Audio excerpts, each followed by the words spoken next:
통상수교 거부 정책과 양료, 통상수교 정책과 양료. 여기 보면,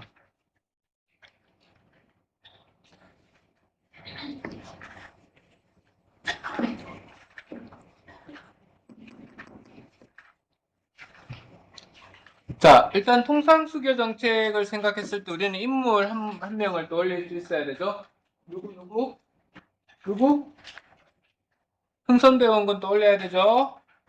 그러죠?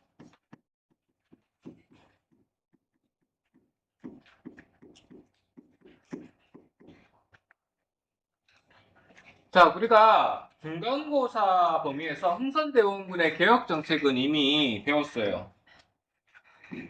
근데 그때 개혁 정책은 앞에 수식어 하나가 빠졌죠? 대내적인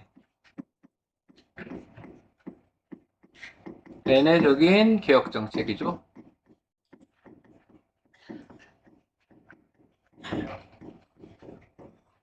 일단 그 안에는 여러분들 생각나는 게 어떤 것들이 있어요? 흥선대원군의 개혁 정책? 네?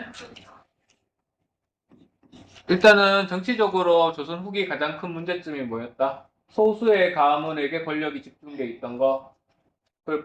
그런 정책을 뭐라 불렀어요? 네? 기억 안 나나요? 세도정치 기억나나요? 안 나나요? 안동김씨, 풍양조씨. 네? 기억 안 나요? 네. 괜찮아요. 네.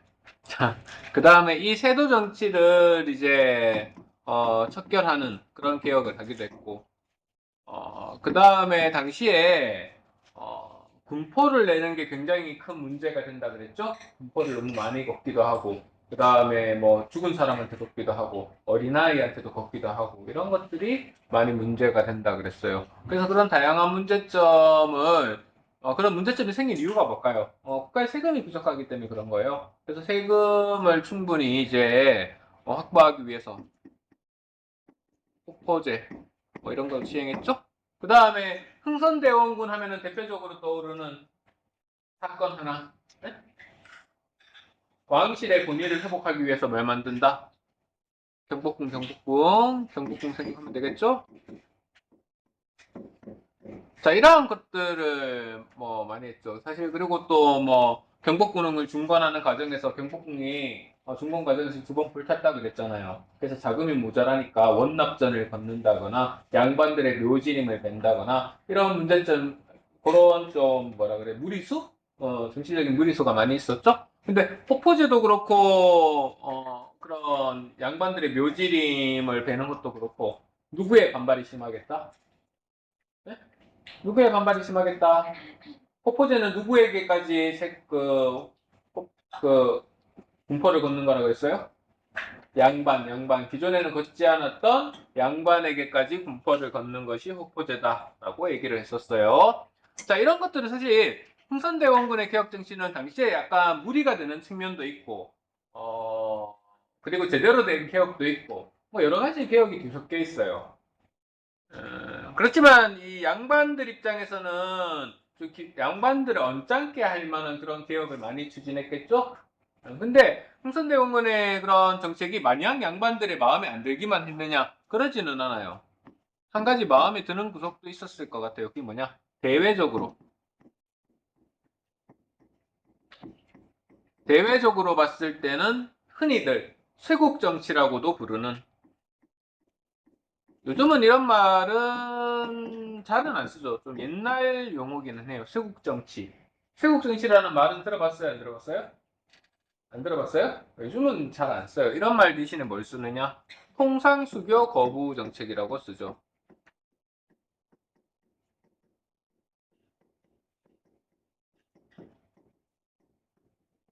요게 더 익숙한 사람들은 옛날 사람들, 쇄국정치가 좀 익숙한 사람들은 옛날 사람들. 그래서 통상수교 거부 정책. 외교 그러니까 다른 나라와 통상을 하는 거, 그러니까 교류하는 거를 자체를 거부한다는 의미예요. 그럼 누구랑만 교류하느냐? 그 중국이라든지 아니면 우리에게 인접한 뭐 일본이라든지 이렇게만 교류하고 그 이외의 그런 유럽 각국들과는 교류하지 않겠다. 아들은 모랑캐들과는 교류하지 않겠다. 통상수교 거부 정책이에요. 자, 그래서 보면 통상 이게 그러니까 흥선대원군의 지금 대외적인 정책을 배우는 거예요. 지금 주제사다 보니까 흥선대원군의 정책이 쪼개져 있어 지금.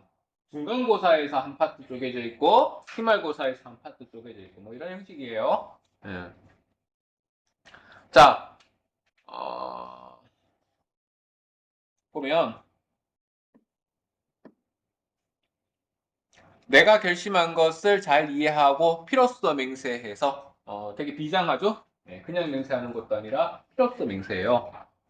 양이가 침범하는 고통을 견디지 못해. 양이라는 말은 서양이죠, 서양. 서양 오랑캐라는 말이에요.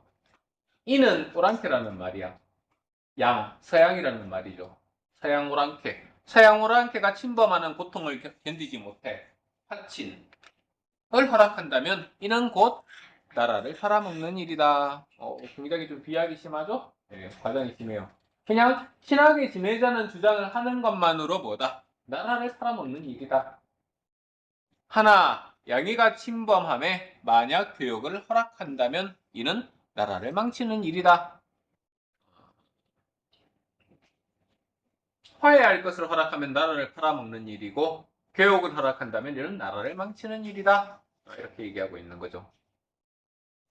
자, 그래서 이거는 병인년에 프랑스군이 침략하자 흥선대원군이 조정 대신들에게 보낸 글을 이렇게 박주대의 남수록에 이제 기록으로서 남기게 된 거고, 프랑스군을 강화도에서 몰아내기 전까지는 타협하지 않을 것이며 화친을 주장하면 매국으로 다스리겠다는 경고를 보여주는 거죠.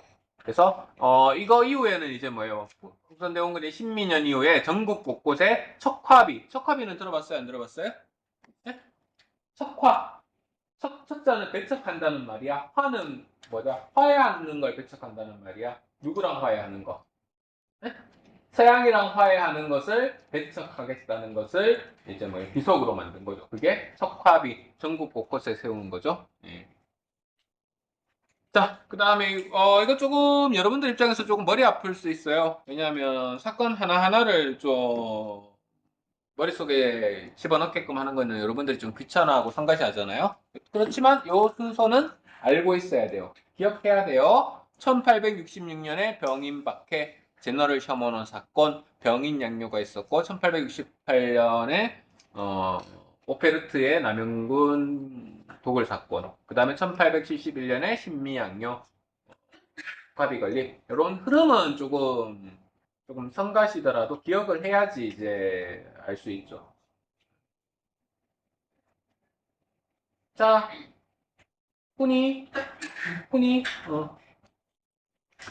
자, 아편전쟁에서 청이 아편전쟁에서 청나라 패배했던 거 아까 우리가 이미 도입부에 얘기했었죠? 대외정세? 아편전쟁에서 이제 영국과 청나라가 이제 두 차례에 걸쳐서 전쟁을 치렀고 그 두 차례 전쟁의 결과 우리나라 입장에서는 동아시아에서 큰 형님 역할을 하던 큰 형님 역할을 하던 그 청나라가 반식민지 상태에 빠지게 되는 거죠. 그럼 우리 입장에서는 충격이 커요.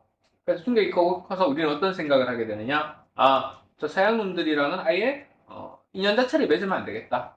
연관 걔들이랑 그냥 연관되는 일 자체가 없어야 되겠다. 그런 생각을 하게 되는 거죠.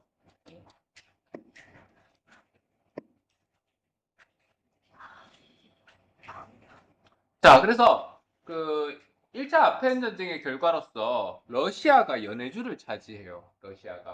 러시아가 연해주를 차지함으로써 어떤 현상이 발생하느냐? 그동안 우리나라는 러시아랑 국경을 접하지 않았어요. 근데 1차 아편 전쟁의 결과로서 러시아가 연해주를 차지하게 됨으로써 우리와 러시아가 국경을 맞대게 되죠. 그래서 아무리 우리가 국제정세에 어렵다 하더라도 러시아가 엄청나게 큰 나라라는 걸 알고 있어요. 그러니까 경계심이 있겠죠, 경계심. 그래서 어떤 생각을 하느냐? 흥선대원군이 국내에 있던 프랑스 선교사를 통해서 프랑스와 한번 동맹을 맺어볼까? 라는 생각을 해봐요. 그래서 얘들과 프랑스와 동맹 맺고 러시아를 견제해야 되겠다라는 시도를 했지만 이 교섭이 제대로 이루어지지 않죠. 뭐 그러니까 우리 입장에서는 그 이후로는 프랑스가 조금 뭐예요? 약간 비호감에 가까운 그런 국가가 되게 됐겠죠. 그리고 크게 뭐 프랑스 자체가 우리에게 밀접한 그 관련성이 있었던 것도 아니고 그러니까 흐지부지했겠죠. 자, 이런 가운데 국내에서는 천주교를 금지해야 된다는 목소리가 높아지게 되죠. 왜? 천주교가 아름아름 점차 확산되게 된다.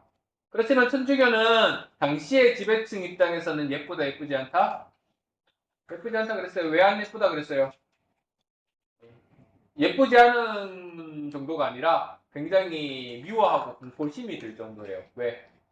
기존의 체제를 붕괴시킬 수도 있어. 붕괴시킬 수도 있다고. 천주교는 뭘 외치기 때문에? 응? 뭘 주장했다?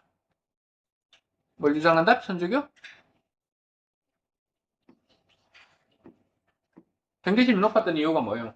얘들은 평등을 주장하죠? 하나님 앞에 모든 사람들은 평등하다. 라고 이 평등을 주장하니까 이게 체제를 위협하는 거야. 조선이라는 나라의 체제를 위협하는 거라고요. 그리고 더불어서 뭐까지 금지한다. 제사도 금지하고 뭐 이러니까 네? 조선 지배층 입장에서는 굉장히 위기의식을 느끼게끔 만드는 거죠. 그래서 천주교 금지해야 됩니다라는 목소리가 높아져요. 그래서 당시에 우리나라의 천주교를 포교하기 위해서 프랑스의 선교사들이 많이 와 있었어요. 그래서 흥선대 원군이 그 말 옳다, 내 말이 옳다 싶어서 수많은 천주교 신자와 프랑스 선교사들을 처형하는데 우리는 이 사건을 뭐라 부르느냐? 병인박해, 병인년에 있었던 박해라고 해서 병인박해라고 불러요. 앞서 얘기했었다시피 이건 언제 있었던 일이냐? 1866년. 순서 자체를 기억하기 위해서 조금 귀찮긴 하지만 연도 자체는 조금 머릿속에 넣고 있어야 돼요. 여러분들이 좀 힘들어지는 게 뭐냐 하면 전근대사는 비교적 그 연도를 세세하게 이렇게 기억은 안 해도 돼요. 연도를 세세하게 기억하지는 않아도 된다고 전근대사 조선시대까지는. 왜냐하면 좀 이렇게 어, 텀이 좀 길어. 호흡이 좀 길다고요, 비교적. 그렇기 때문에 비교적 1년 1년을 우리가 뭐 1866년인지 68년인지 그렇게까지 기억 안 해도 두루뭉실하게 기억을 해도 사실은 이해하는데 큰 어려움은 없어요. 근데 근현대사로 오면서 밀도가 되게 높아져. 그래서 1년 1년이 되게 중요할 수 있다고요. 1년 1년이. 밀도가 높아진다고요. 그래서 조금 이런데 좀 근현대사에 좀 어려움이 있어요. 시간적으로는 비교적 짧은데 근현대사가 짧은데 그 안에 사건들이 너무 촘촘하게 많이 배열되어 있다고요. 그러니까 여러분 입장에서는 조금 원래도 조금 재미가 없었는데 더 재미없게끔 하는 그런 요소로 작용할 수 있겠죠? 네. 어쨌든 좀 그래요. 네. 자, 이 무렵 대포로 무장한 미국 상선 제너럴 셔머너가 평양 대동강을 거슬러 올라 통상을 요구했다. 라는 거죠.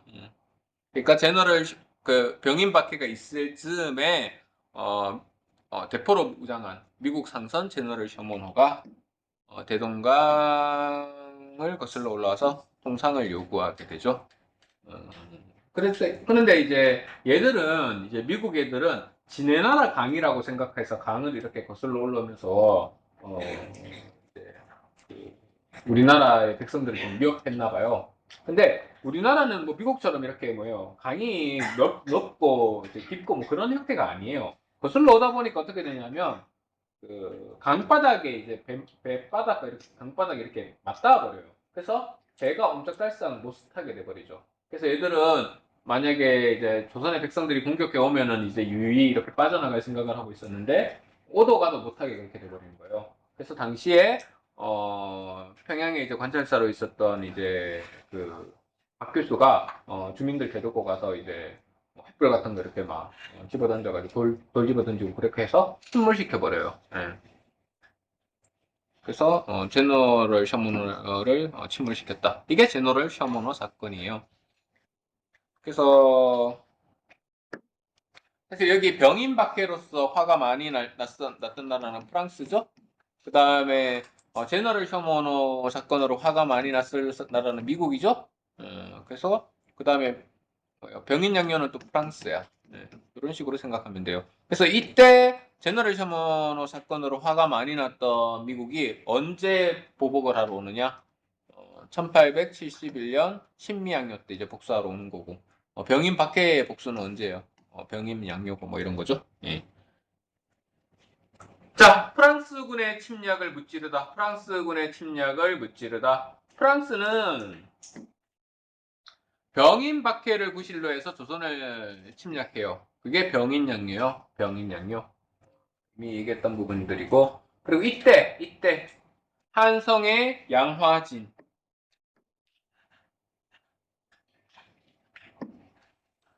양화진까지 침략했으나 철수하고 다시 병력을 보강해서 강화도를 침략했어요. 이때 강화도에서 이제 주둔하면서 약탈과 살인을 자행하게 되죠. 그래서 이때 한성근은 부대가 문수상성에서 그 다음에 양원수 부대가 삼랑송으로 불리는 정족상성에서 프랑스군을 무찌르게 되는 거죠. 사실은 뭐 결과적으로는 무찌른 형태가 됐지만 많은 피해를 입고 제대로 된 전투를 했다라고는 좀 보기 힘들 수 있죠. 근데 계속 그냥 견디다 보니까 그냥 프랑스군이 뭐 이렇게 약탈할 거 다 했고 우리는 이제 볼일 다 봤다라고 해서 철수한 그런 형태가 되는 거죠. 그래서 조금 귀찮긴 하지만 조금 성가시긴 하지만 우리가 뭐예요? 병인 양요와 신미 양요를 좀 구분하기 위해서는 주요 전투가 뭐가 있었는지를 구분해서 좀 알고는 있어야 되겠죠? 네? 이게 항상 좀 귀찮은 부분이야. 한성금 문수상성, 양원수, 정족상성 뭐 이런 식으로. 네. 자, 그 다음에 프랑스군은 물러나면서 강화도의 주요 시설에 불을 지르고 외규장각 도서든 귀중한 문화유산과 재물을 약탈해갔죠. 아직까지도 별로 돌려주지 않고 애들이 갖고 있어요. 이 과정에서 5천여 근의 왕실 도서가 불타게 되는 그런 슬픈 일이 발생하는 거죠. 네. 자, 그 다음에 한편 독일 상인 오페르트는 조선에 들어와 통상을 요구했지만 거절해요. 그래서 굉장히 야비한 짓을 꾸미는 거죠. 그게 뭐냐? 오페르트 도굴 사건이에요. 누구의 무덤을 도굴하고자 하느냐? 흥선대원군의 아버지 남영군의 무덤을 도굴해가지고 이 시신을 빌미로 해서 거래를 하려고 한 거예요. 시신을 가지고. 왜? 오페르트가 와보니까 조선 사람들은 조상을 섬기는 것을 굉장히 중요시하고 제사를 중요시하더라. 그런데 이 무덤을 파헤쳐서 그 시신으로 뭐 이렇게 그 유골로 이제 협상을 하면 되지 않을까? 얘들이 계속 통상을 거부하고 있는데 그 유골로 협상을 하면은 협상이 될 것 같아. 라는 굉장히 좀 비인간적이고 야비한 그런 계획을 세우는 거죠. 그런데 실패해요. 실패해. 그래서 그렇지 않아도 우리나라 사람들이 가지는 서양에 대한 반감이 컸을 것인데 흥선대원군 당사자 입장에서는 당연히 큰 분노를 하겠죠. 그런데 조선의 일반 백성들 입장에서도 이거는 굉장히 백성들을 붕괴케 하는 일이에요. 왜냐하면 양반이나 평민이나 노비나 이 조상들의 무덤에 제사를 지내고 이런 것들은 굉장히 소중한 문화란 말이에요. 근데 그거 자체를 얘들이 훼손시키러 왔으니까 우리 조상의 무덤은 아니지만 조선인들 자체를 굉장히 붕괴하게 만드는 그런 사건이 되는 거겠죠.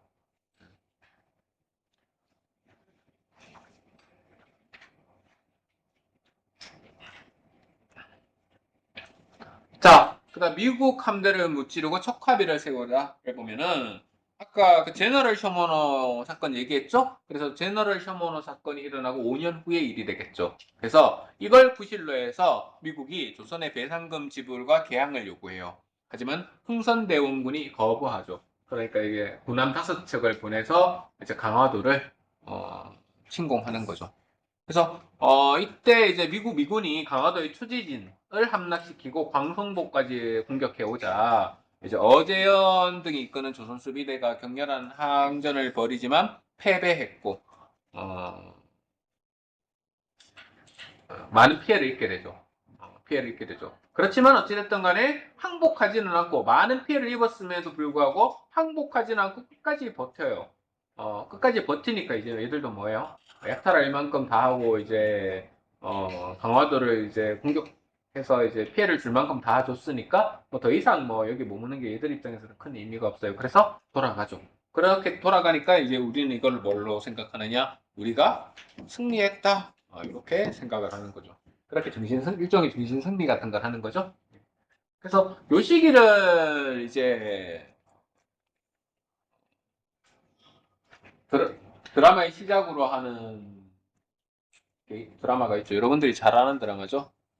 신미양요를 드라마의 그런 시작점으로 삼는 드라마가 있어요. 뭐냐면 여러분들이 잘 아는 거죠. 그 뭐냐? 어, 미스터 션샤인. 이거 봤어요? 봤어요? 안 봤어요? 안 봤니? 안 봤어요? 안 봤어? 안 봤어? 왜 안 봤어? 공부한다고 못 봤어요? 그러니까요. 이게 뭐 이게 또 드라마니까 좀 길죠. 뭐 유튜브라도 한번 보세요. 물론 많은 부분에 각색이 돼 있고 뭐 역사적 사실에 부합되지 않는 측면이 있긴 하지만 그래도 일단은 재미가 있고 그 다음에 당시의 시대를 조금이나마 물론 역사적인 고증이 철저했다고는 볼 수 없지만 조금이나마 이 시대를 이해할 수 있게끔 하는 나름 재미있는 드라마예요. 네, 한번 보세요. 네. 그래서 식미양요 이후에는 흥선대원군이 서양의 통상수교를 거부하는 정책을 널리 알리기 위해서 아까 얘기했다시피 척화비를 전국적으로 만들게 되는 거죠. 자, 그래서 이런 침략에 이렇게 적극적으로 대응한 거는 사실 우리의 주권 문제와 관련이 있기 때문에 긍정적인 측면도 있겠지만 마냥 서양과 교류를 하지 않는 것 자체가 당시 시대적인 상황을 놓고 봤을 때 당시 시대에 좀 부합했다. 라고는 볼 수 없죠. 왜냐하면 당시에는 꼭꼭 필요한 게 뭐냐? 서양의 제국주의의 침략에 대응하기 위해서는 반드시 필요했던 게 뭐예요? 우리도 근대화하는 게 필요하겠다고요. 근대화. 이거 없이는 맞서는 게 힘들다고요. 근데 마냥 우리만 동떨어져 살 수 있을 것처럼 우리는 너네랑 인연을 맺기 싫어. 너네랑 뭐 아는 척도 하기 싫어. 뭐 그렇게만 한다고 문제가 해결되는 게 아니에요. 내 눈만 가리고 있다고 세상이 안 변하는 건 아니잖아. 근데 충선대원군을 비롯한 당시에 조선 정부의 그 정책은 그냥 세상이 변하는데 그게 무섭고 꼴보기 싫다고 내 눈만 이렇게 가리는 그런 꼴이에요. 그런 부분을 이제 비판을 하는 거죠. 그래서 여기에 신미양요에 대한 이제 서양인의 기록이 되겠죠. 기록은 한번 여러분들이 그냥 참고로 읽어보세요. 예. 그만큼 외국인들 눈에 볼 때, 야 얘들 왜 이렇게 열심히 싸워? 라고 할 정도로 격렬하게 저항을 했다. 그런 내용을 담고 있는 거예요.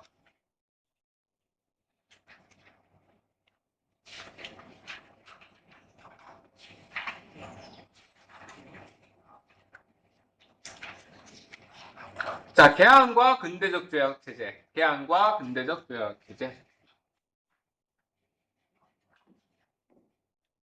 그래서 이것도 요 연도 자체를 조금 머리에 넣고 있으면 좋겠죠. 1875년에 운유호 사건이 있었고, 1876년에 강화도 조약을 맺었고, 1881년에 조미수 동상이 조약이 있었다. 라는 부분을 조금 머릿속에 넣혀 있어야 되고, 아, 그리고 또 한 가지 머리에 놓고 있어야 되는 게 국내 정세 중에서는 굉장히 중요한 게 뭐냐면, 여러분들 흥선대원군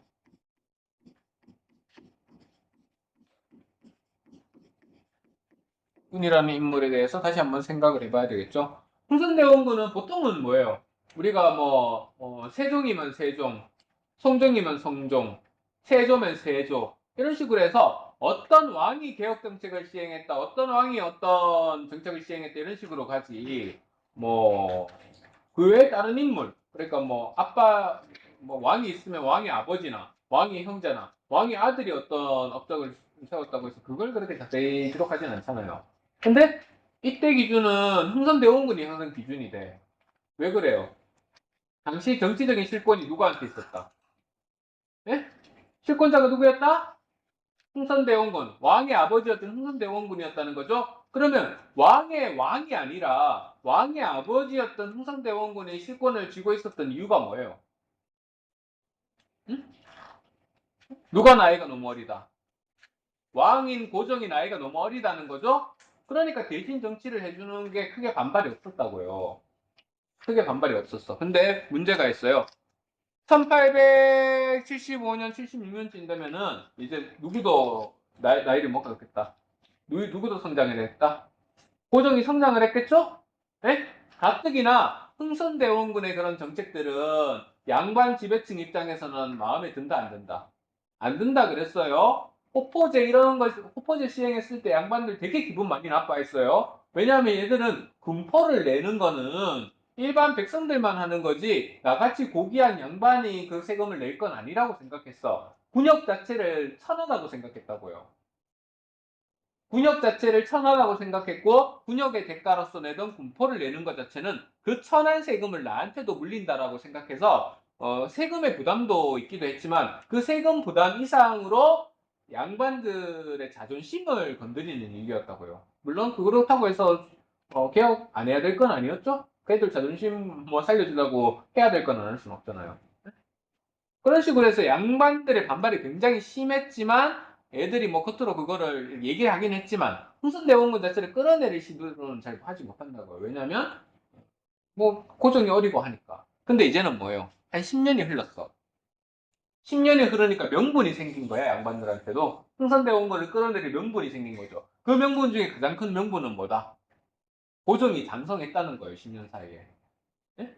그러니까 뭐예요? 이제 흥선대원군 네가 왕은 아니잖아. 고종이 장성했는데 네가 왜 계속 정치하니? 이제 고종에게 정치적 실권을 돌려줘야지. 고종이 왕인데. 그러니까 흥선대원군이 제 아무리 흥선대원군이라도 하더라도 이거는 명분 싸움에서 게임이 안 되는 거죠?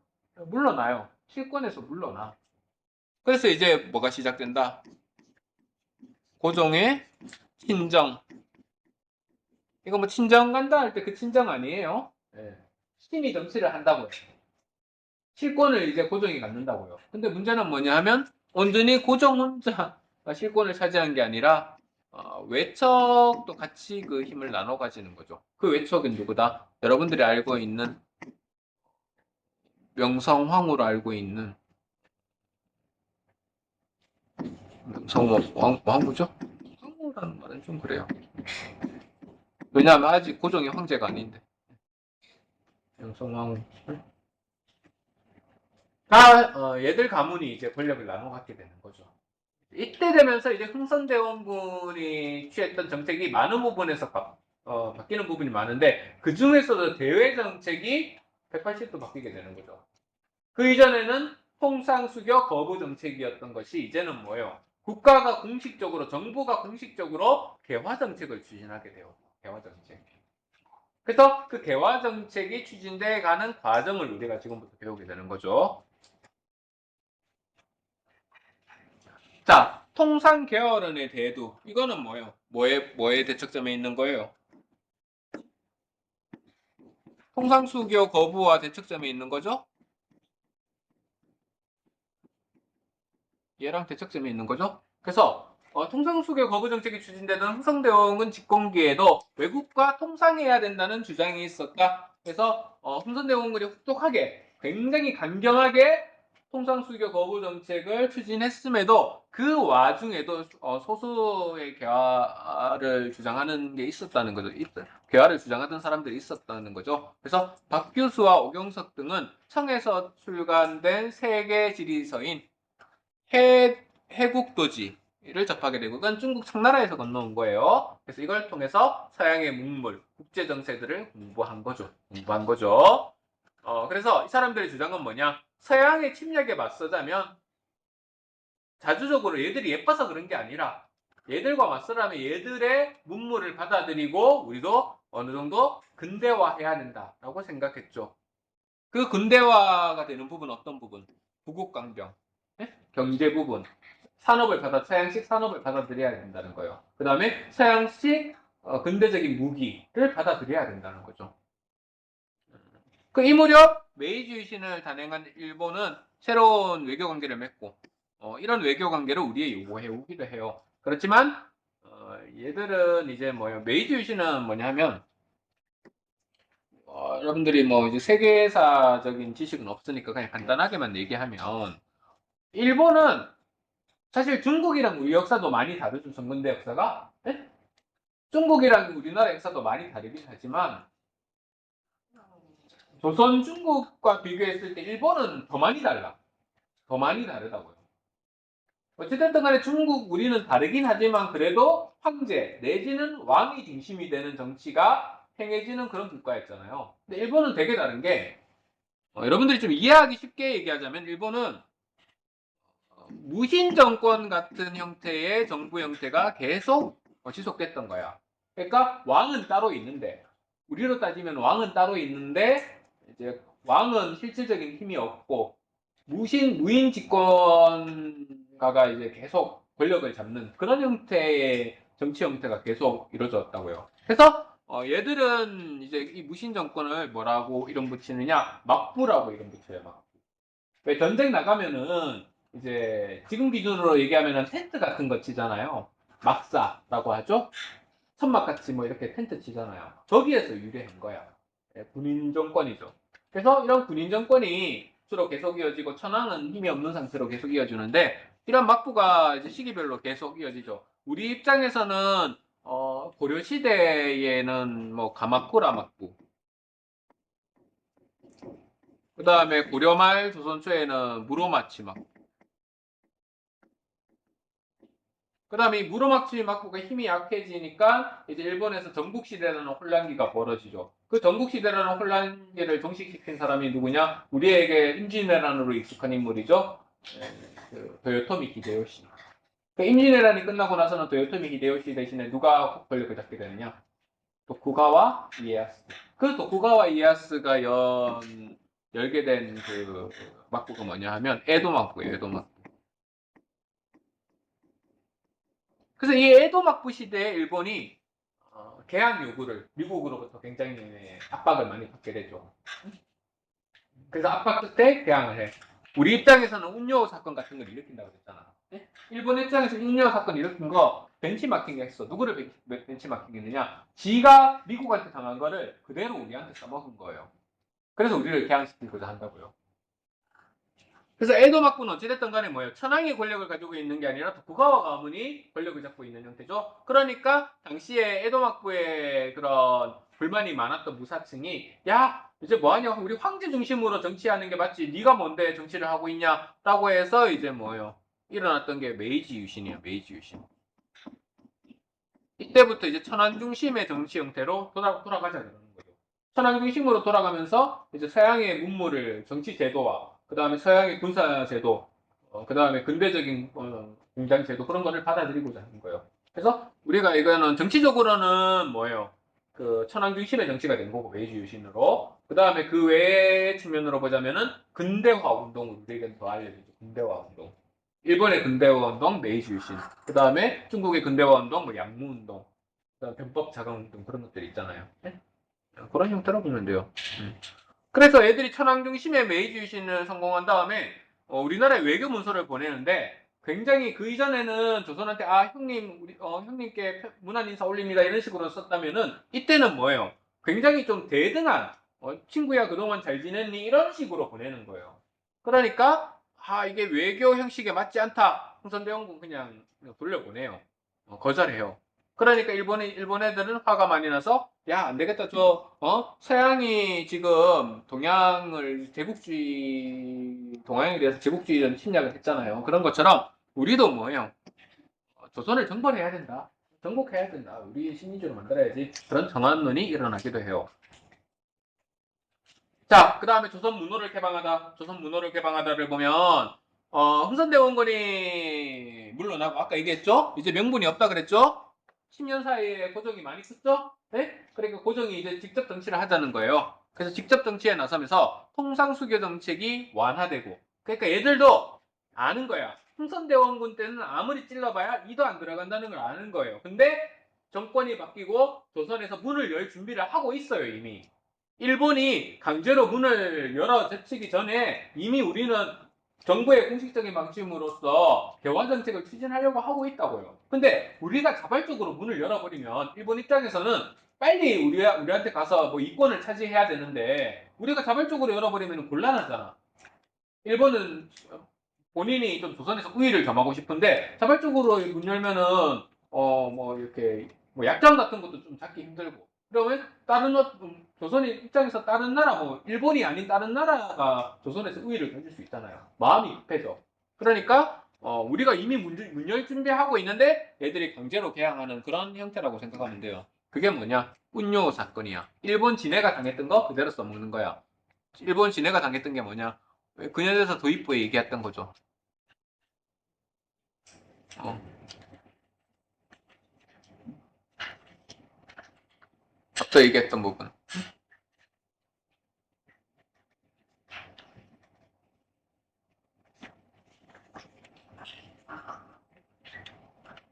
그 결과로서 뭐예요? 미국이 함대를 보내서 무력 시위를 막 일본에서 했다 그랬죠? 그 결과로서 이제 뭐예요? 미일수어 통상제약을 맺고 뭐 이렇게 했다는데 그걸 그대로 써먹는 거야 애들이 우리한테. 예. 그래서 일본도 제국주의로서의 첫 발을 내딛는 거죠. 첫 발을 내딛는 거죠. 그래서 근데 우리는 이런 근대적인 죄악, 그러니까 우리 정근대적인 외교 형식이 우리 익숙해져 있어요. 근데 정근대적인 외교 형식이 뭐예요?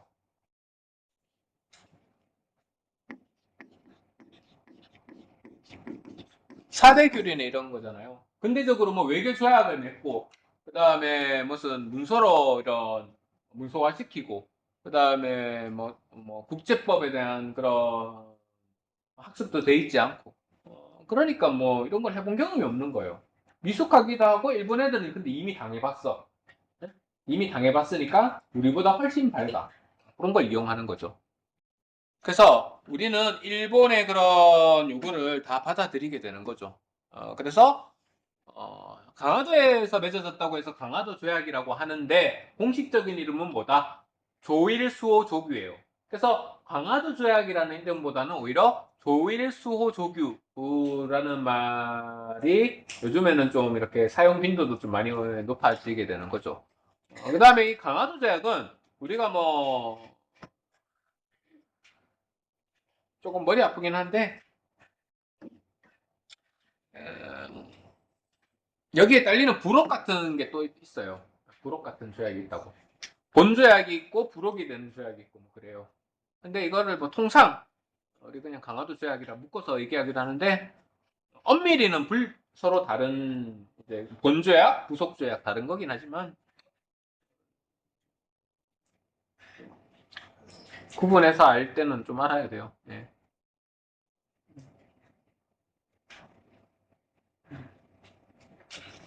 어렵죠? 예. 불쌍한 것들. 말고사 때 파이팅 해주세요.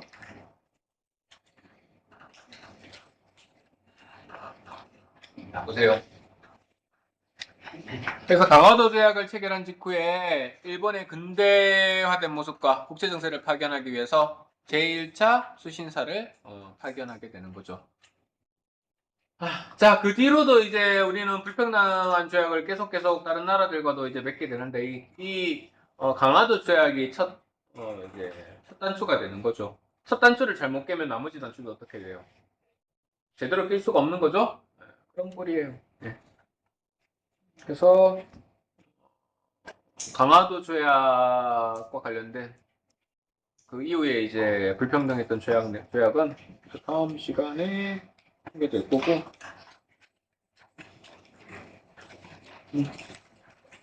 오늘은 여기까지 할게요.